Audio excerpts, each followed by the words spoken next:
पीछे चल रहे हैं। इस समय की बड़ी खबर, और मुझे लगता है इससे बड़ी ब्रेकिंग न्यूज नहीं हो सकती। 1273 वोट से पीछे चल रहे हैं बीजेपी के सतीश यादव, आगे चल रहे हैं यहाँ से।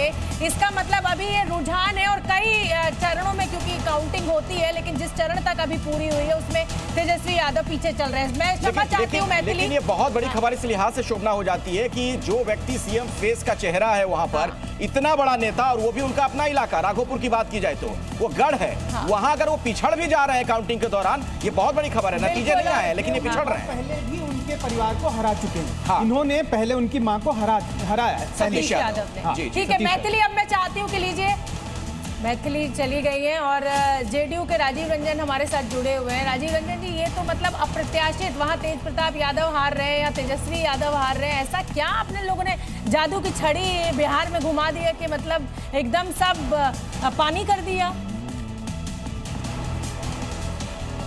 देखिए, दो तीन चीजें बेहद महत्वपूर्ण हैं। जो महागठबंधन के अंदर एक बिखरा हुआ गठजोड़ दिखता था, उसके मुकाबले जनता दल यूनाइटेड, भारतीय जनता पार्टी और बाकी तीनों ही दल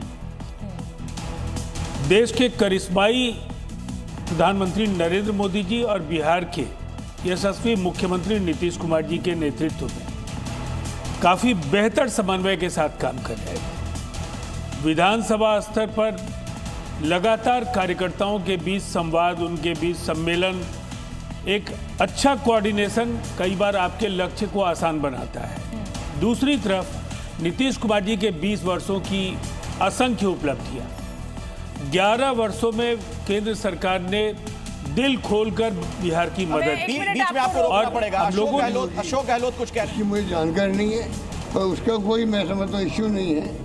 वो वेलकम हुआ, उसको जो फैसला हुआ वेलकम हुआ, और स्वाभाविक चॉइस तो तेजी थी वहाँ पर, कोई दिक्कत थी नहीं उसके अंदर। धन्यवाद।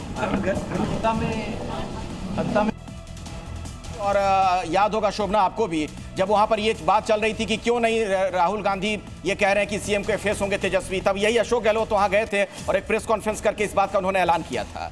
बिल्कुल, अपनी बात पूरी कर लीजिए राजीव रंजन जी। जी, तो जो तेजी से बदलता हुआ परिदृश्य था, हम लोगों को इस बात का एहसास हो गया था एक बड़ी जीत होगी। और कई बार हम लोगों को ऐसा लगता था कि 2010 के नतीजों के आसपास होंगे, लेकिन हम बातचीत के दौरान थोड़ा संयम इसलिए बरतते थे कि जनादेश मिलता हुआ दिख रहा है, एक अप्रत्याशित जनादेश मिलेगा। लेकिन सब चीज़ों के बावजूद एक कंजर्वेटिव जो एस्टीमेट हमारा था, जो केंद्रीय गृह मंत्री जी ने भी कहा कि 160 प्लस हम लोग जाएंगे, लेकिन वास्तविक नतीजे इससे बेहतर हो सकते हैं, ये बाद के दिनों में हम लोगों ने कई बार कहा। ठीक है, मनीष बरियार, और हमें भी अच्छा जी, हाँ, बीजेपी के नेता मनीष बरियार भी मेरे साथ जुड़ गए हैं। मनीष जी, बधाई बनती है इस तरीके की अप्रत्याशित जीत, और जेडीयू के साथ कांटे की टक्कर आपकी चल रही है सबसे बड़े दल के लिए। 83-84 जो है, 83 पे जेडीयू आगे चल रही है और आप 84 पे, यानी सबसे बड़ा दल बनते हुए भी अभी फिलहाल के रुझान में दिख रहे हैं। हो सकता है तस्वीर बदल जाए थोड़ी देर में। नमस्कार आपको और राजीव जी को भी और देश की सारी जनता को। देखिए, ये जो अभी बिहार की जनता ने दिया है, बिहार ने अपने सम्मान और स्वाभिमान के लिए जो है ये वोट दिया है। और मैं ये बहुत बोलना चाहता हूँ, क्योंकि देखिए, छठी मैया का अपमान हुआ उस समय और बिहार इस बात को कभी बर्दाश्त नहीं कर सकता था। तो आप अगर देखें तो बहुत सारी चीजें थी, राजीव जी ने भी बोल रही थी, बट यूनेस्को की सांस्कृतिक विरासत, उसका जिस तरह से अपमान हुआ, बिहार की जनता ने मुंह तोड़ जवाब दिया है इसके बारे में। इसके अलावा आप देखिए, स्टालिन को लेकर के आ गए, चन्नी को लेकर के आ गए, रेवंत रेड्डी को लेकर के आ गए, तो ये बिहारियों का अपमान है।